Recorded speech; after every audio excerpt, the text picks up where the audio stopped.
ওম শ্রী হরি। আজকের আলোচ্য বিষয় শ্রীমদ্ ভাগবতে বর্ণিত চতুর্থ স্কন্ধে সপ্তদশ অধ্যায়ে পৃথিবীর প্রতি মহারাজ পৃথুর রোষ এবং পৃথিবী কীটক তার স্তুতি। মৈত্র বললেন, এইভাবে বন্দনাকারীগণ মহারাজ বন্য ও বেনের পুত্র পৃথুর গুণ ও কর্মাবলী বিবৃত করে তার স্তুতি করলে তিনি তাদের অভিনন্দন জানিয়ে এবং যথাকৃত পরিতোষাদি প্রদান করে সন্তুষ্ট বিধান করলেন। এরপর তিনি ব্রাহ্মণ আদি চার বর্ণ, নিজের সেবকবৃন্দ, মন্ত্রী, পুরোহিত, নগরবাসী, দেশবাসী, ভিন্ন ভিন্ন ব্যবসায়ী এবং অনন্যা আজ্ঞা অনুবর্তী ব্যক্তিবর্গকে যথাচিত সম্মান প্রদর্শন করলেন। বিদুর প্রশ্ন করলেন, হে ব্রহ্ম নিষ্ঠা তপোধন, পৃথিবী তো বহু প্রকার রূপ ধারণ করতে পারেন, তিনি বিশেষ করে গোপরূপী ধারণ করলেন কেন? যখন মহারাজ পৃথু তাকে দহন করলেন তখন কেউ বা তার বশ্য হয়েছিল, আর সেই দহনের পাত্রই বা কি ছিল? পৃথিবী দেবী তো পূর্ব হতেই স্বভাবত বন্ধুর অসমতল ছিলেন। তিনি পৃথু কি করে তাকে সমতলে পরিণত করলেন? ইন্দ্রই বা তার যজ্ঞীয় অশ্ব হরণ করেছিলেন কেন? ব্রহ্মজ্ঞ শ্রেষ্ঠ ভগবান সনত কুমারের কাছ থেকে জ্ঞান এবং বিজ্ঞান লাভ করে সেই রাজস্বী কোন গতি প্রাপ্ত হলেন? বেনের পুত্র পৃথুরূপে ভগবান সর্বেশ্বর শ্রীকৃষ্ণই অবতীর্ণ হয়ে এই পৃথিবীকে তিনি দহন করেছিলেন, এই পৃথিবীটাকে তিনি দহন করেছিলেন। অতএব পুণ্যাকীর্তি সেই ভগবানের পূর্ব দেহের অর্থাৎ পৃথুরূপের সঙ্গে সম্বন্ধযুক্ত আরো অনন্যা যেসব পবিত্র যশ কথা আছে, আপনি সেই সমস্তই আমার কাছে কীর্তন করুন। আমি আপনার এবং শ্রীকৃষ্ণের নিতান্ত অনুরক্ত ভক্ত। সুত বললেন, বিদুর কীটক ভগবান বসুদেবের চরিত্র কথা বর্ণনে এইভাবে প্রণোদিত হয়ে মৈত্র প্রসন্ন চিত্তে তার প্রশংসা করলেন এবং পুনরায় বলতে আরম্ভ করলেন। মৈত্র বললেন, বিদুর, ব্রাহ্মণগণ মহারাজ পৃথুকে রাজস্ব অভিষিক্ত করে তাকে প্রজাদের রক্ষক রূপে ঘোষণা করলেন। সেই সময় পৃথিবী অন্নহীন হয়ে গিয়েছিল, অর্থাৎ পৃথিবীতে দুর্ভিক্ষ দেখা দিয়েছিল। ক্ষুধায় কাতর ছিন্ন দেহে প্রজারা তখন তাদের প্রভু পৃথুর কাছে এসে নিবেদন করলেন, হে মহারাজ, আমার ভয়ঙ্কর জঠ রাগ্নির ক্ষুধার জ্বালায় দগ্ধ হচ্ছি। গাছের কোটারের ভিতরে অগ্নি প্রজ্বলিত হলে যেমন সম্পূর্ণ গাছই দগ্ধ হয়, আমাদের অবস্থাও সেই রকম। এই জন্য আপনার শরণাপন্ন হয়েছি, কারণ আমি শরণাগতের রক্ষাকর্তা এবং আমাদের জীবন ধারণের উপায় নির্ধারণকারী অন্নদাতা প্রভুরূপে সংস্থাপিত হয়েছেন। আপনি সর্বলোকের পালক, আপনি আমাদের জীবিকার প্রভু। হে রাজ্যেশ্বর, অন্নের অভাবে মৃত্যুর মুখে পতিত হওয়া যার পূর্বেই ক্ষুধায় অবসন্ন আমাদের অতি শীঘ্রই অন্নদানের ব্যবস্থা করুন। মৈত্র বললেন, কুরুশ্রেষ্ঠ বিদুর। প্রজাদের এই করুণ ক্রোধন শুনে মহারাজ পৃথু দীর্ঘক্ষণ এই বিষয়ে চিন্তা করলেন। অবশেষে এই অন্যাভাবের কারণ তিনি বুঝতে পারলেন। পৃথিবী সমস্ত প্রকারের অন্ন এবং ঔষধি প্রভৃতির বীজ নিজের ভিতরে গ্রাস করে নিয়েছেন। নিজ বুদ্ধির বলে এই সিদ্ধান্তে উপনীত হয়ে তিনি নিজের ধনু গ্রহণ করলেন এবং ত্রিপুর বিনাশক ভগবান মহাদেবের মতো মহারুদ্র হয়ে পৃথিবীকে লক্ষ্য করে বাণ সন্ধান করলেন। তাকে অস্ত্র উদ্যত করতে দেখে পৃথিবী ভীত ও কম্পিত হয়ে উঠলেন এবং ব্যাত পশ্চাদ্ধাপন করলে হরিণী যেমন সভয়ে ধাপিত হয়, তেমনি তিনিও গোরূপ ধারণ করে পলায়ন করতে লাগলেন। এই দেখে পৃথু অত্যন্ত ক্রুদ্ধ হয়ে আরক্ত লোচনে ধনুকে স্বর যোজনা করে পৃথিবী যেখানে যেখানে ধাপিত হলেন সেখানেই তার পশ্চাদ্ধাপন করতে লাগলেন। দেবী পৃথিবীর এইরূপ ইদিক স্বর্গমত্ত আন্তরিক্ষ সেখানেই গেলেন। সেখানে নিজের পশ্চাতে উদ্ধত অস্ত্রে পৃথুকে আসতে দেখলেন।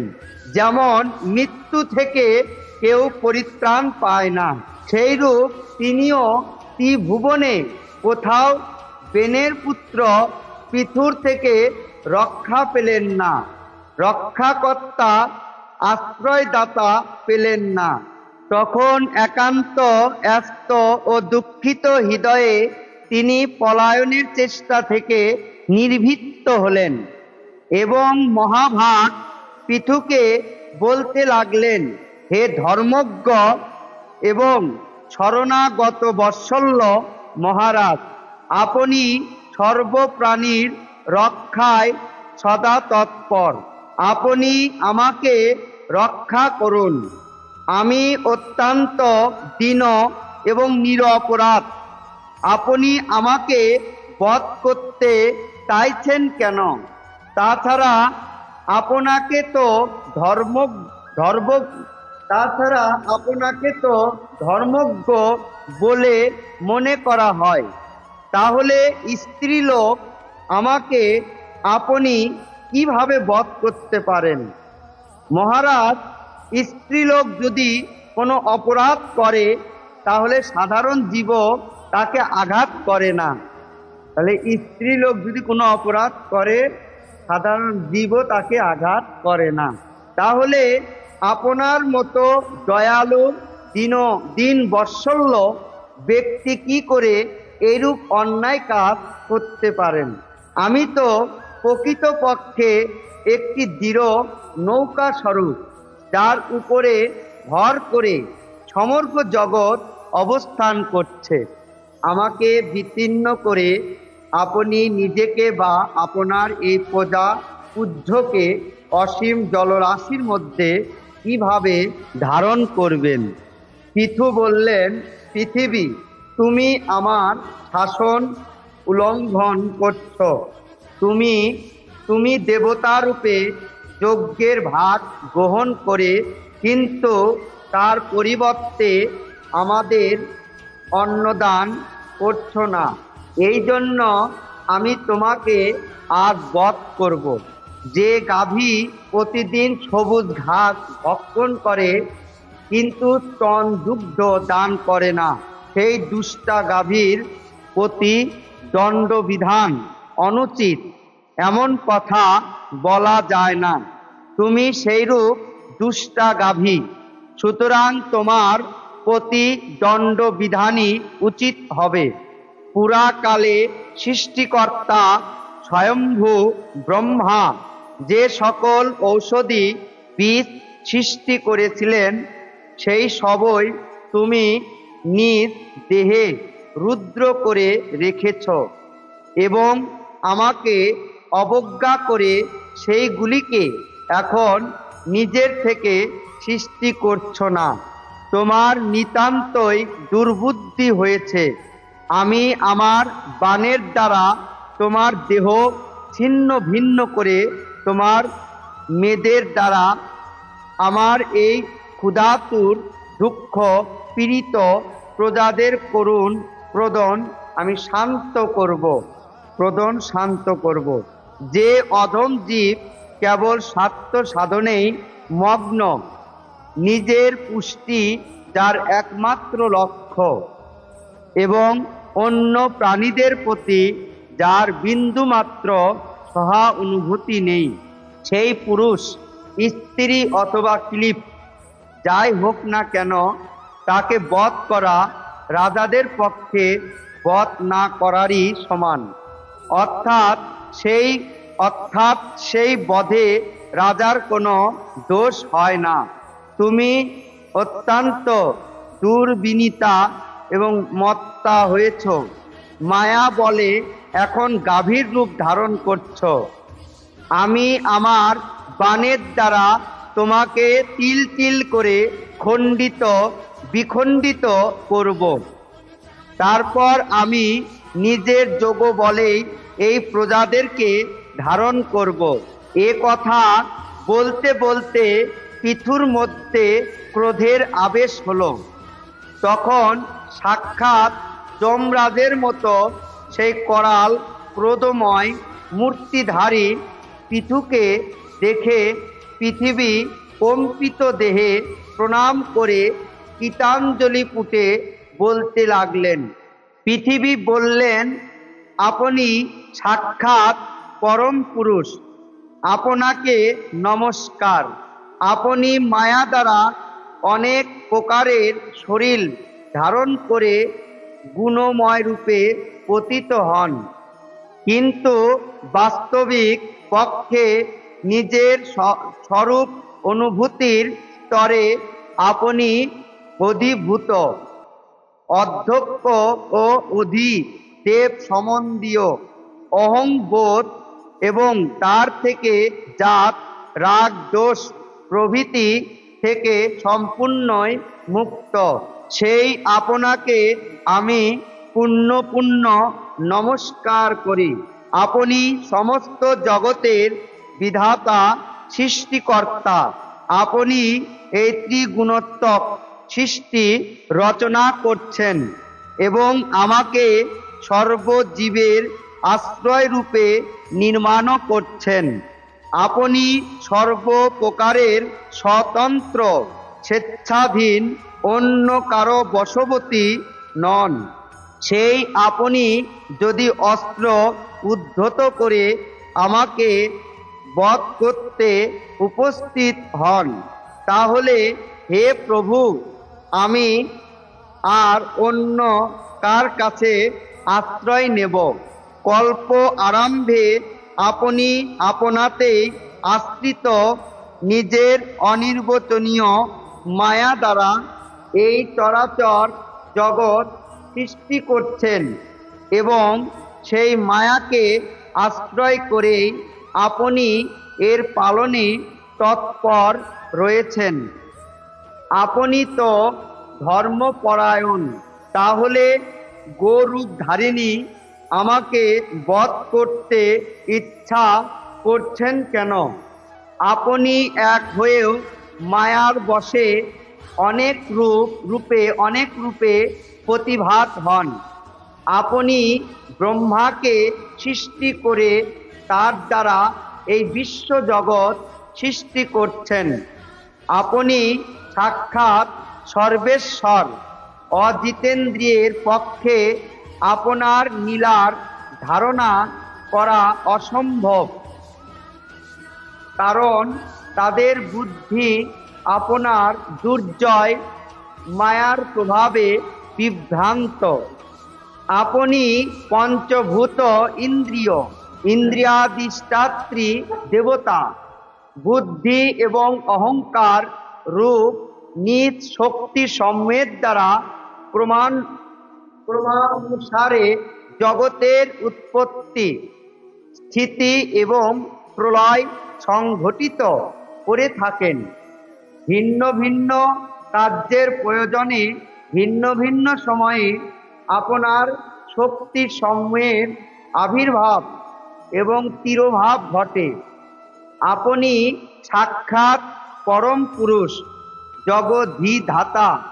আপনাকে নমস্কার। জন্মরহিত প্রভু, আপনি নিজের রচিত ভূত, ইন্দ্রিয় এবং অন্তঃকরণ রূপ জগতের স্থিতির জন্য আদি বরাহ রূপ ধারণ করে আমাকে রসাতল থেকে উদ্ধার করে জলের উপরে নিয়ে এসেছিলেন। এই প্রকারে আমার উদ্ধার সাধন করে আপনি ধরাধর নাম লাভ করছেন। সেই আপনি আবার আজ বীর মূর্তিতে জলের উপরে নৌকার মতো অবস্থিত আমাতে আশ্রিত প্রজাকুলকে রক্ষার অভিপ্রায়ে অতি উগ্র বাণ সন্ধান করে অন্নাদি রূপ দুগ্ধ প্রদান না করার অপরাধে আমাকে বধ করতে ইচ্ছুক হয়েছেন। আপনার এই ত্রিগুণাত্মক জগতের সৃজনকারিণী মায়ায় আমার মতো সাধারণ জীবের চিত্ত মোহগ্রস্ত হয়ে যাচ্ছে। আমরা আপনার ভক্তদের প্রতি লীলার উদ্দেশ্য বুঝতে পারি না। সুতরাং আপনার কোনো কাজের প্রকৃত তাৎপর্য আমাদের বোধগম্য যে হবে না, এতে আশ্চর্যের কি আছে? অতএব আপনার সেই ভক্তদের প্রতি নমস্কার জানাই, যারা ইন্দ্রিয় সংযমাদির দ্বারা বিরচিত যশ বিস্তার করছেন। তারা আমাদের প্রণম্য, বারবার তাদেরকে নমস্কার। শ্রী মহর্ষি বেদব্যাস প্রণীত পরমহংসী সংহিতা শ্রীমদ্ ভাগবত মহাপুরাণের চতুর্থ স্কন্ধে পিতুর বিজয়ে ধারিত্রী নিগ্রহ নামক সপ্তদশ অধ্যায়ে বঙ্গা অনুবাদ সমাপ্ত। ওম হরি ওম তৎসৎ। ওম হরি ওম তৎসৎ। ওম হরি ওম তৎসৎ।